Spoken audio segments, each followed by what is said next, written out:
In Guangdong, sectors and industries including medical care, protective and sanitary goods, high-tech and electronics are some of the first to see production resume.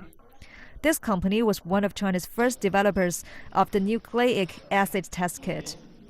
After the coronavirus outbreak, it managed to increase its production capacity in less than 1 month. We got approval for production on January 28th. The standard production capacity was 200,000 kits per day. Now it's 500,000, and we're capable and ready to increase daily production to 1 million if needed. Other factories are also accelerating their output in order to support Wuhan.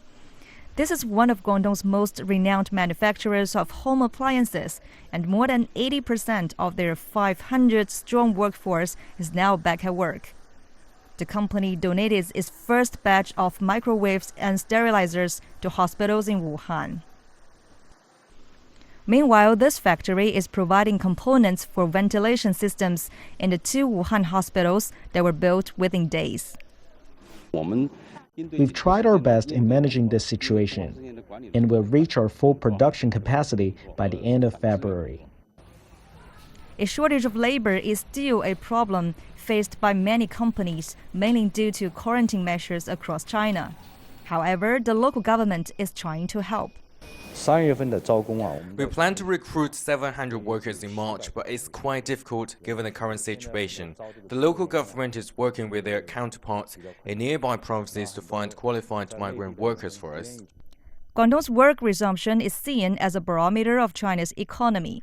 On the recent media tour, these factories opened their doors to over 50 journalists from China and abroad, including Japan, Singapore, and the U.S. They hope it can shed some light on the efforts being made to support Wuhan and other affected areas.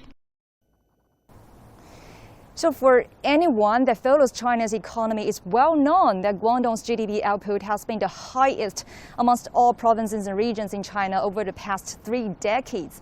So it's an overall good indicator. If there is a stable resumption of production here, it will have sizable impacts not only on the Chinese economy, but the global supply chain as well. Back to you, Pando. Yes, we know there are many joint ventures and also foreign-owned companies in Guangdong in a variety of industries. What signal do you think the latest media tour you participated, sending out to foreign businesses?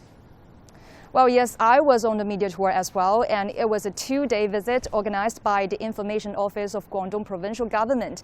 And you know, at this moment, the world is eager to find out how the coronavirus will impact China or even the global economy. So over 50 journalists from 33 domestic and foreign media outlets were invited to different kinds of companies and factories to get first-hand coverage.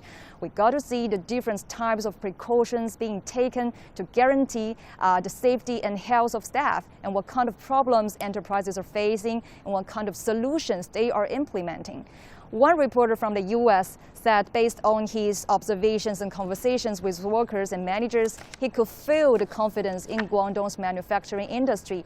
And I also talked to a European photographer who's been living and working in Guangdong for 7 years. He said his life in the city hasn't been really much affected, despite some inconveniences because of a temporary closure of some stores and restaurants.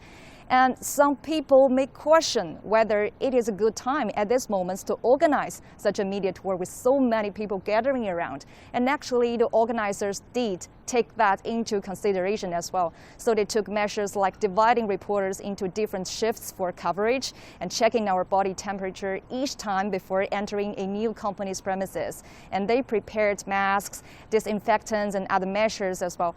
And I think this is the same principle that has been adopted when it comes to companies restarting their operations, which is to take all necessary precautions and always be careful while getting back to business and simply moving forward.